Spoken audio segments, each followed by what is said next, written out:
Hi fam! So today, ito yung day kung kailan ako mag-i-start na mag-content. Ay goal naman natin talaga na maging content creator, maging vlogger.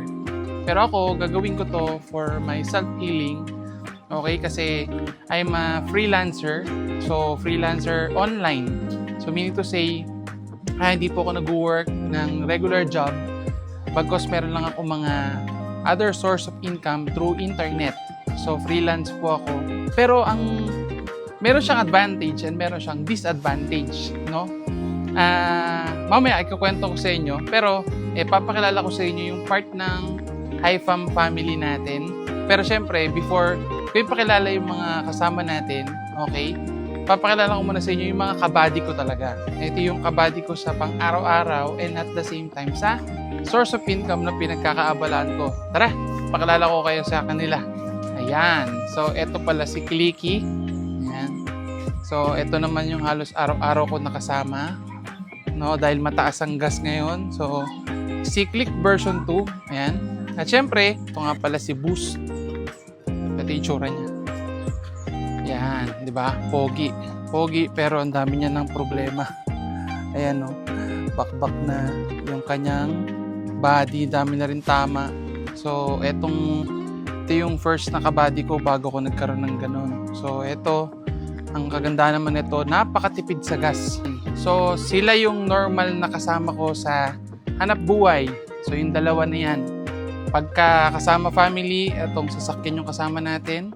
Pero pag ako lang mag-isa at malapit na naman yung pupuntahan, ito yung kasama ko. Yan. Siyempre, nagtitipid tayo sa gas ngayon dahil mataas yung gasolina. Pero anyway, ito naman yung mga part ng HiFam family natin.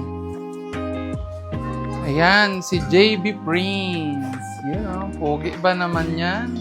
And si Ate Bila.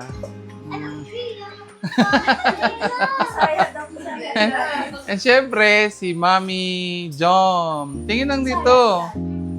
Muko. Syempre, si Mama Ellen. Matingin. Balikan natin yung topic natin kanina na advantage and disadvantage kapag isa kang freelancer o yung wala kang regular job. Advantage kasi pag freelance ka, technically hawak mo yung oras mo. Oras mo na magising, oras na matulog. At the same time, medyo mas malaki yung pwede mong kitain, no? Sa normal job na limited lang yung pwede mong kitain.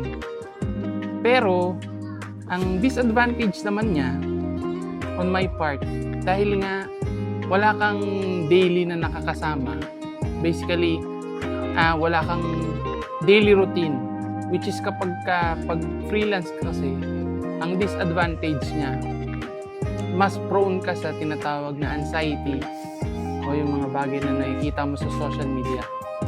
So, yun yung difference.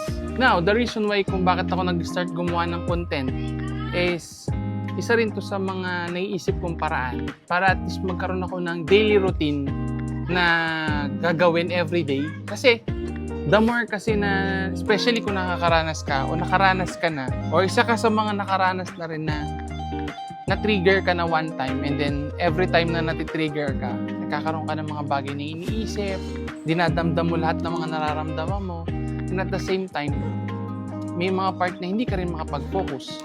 And just like this, para kung merong kausap, no? Yun yung kagandahan kapag gumagawa ka ng content. So, again, hindi naman to para magdrama, pero I just want to welcome you, fam, dito sa ating content and video.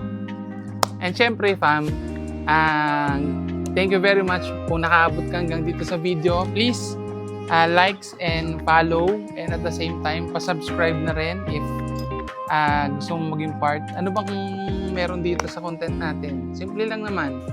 Reality lang.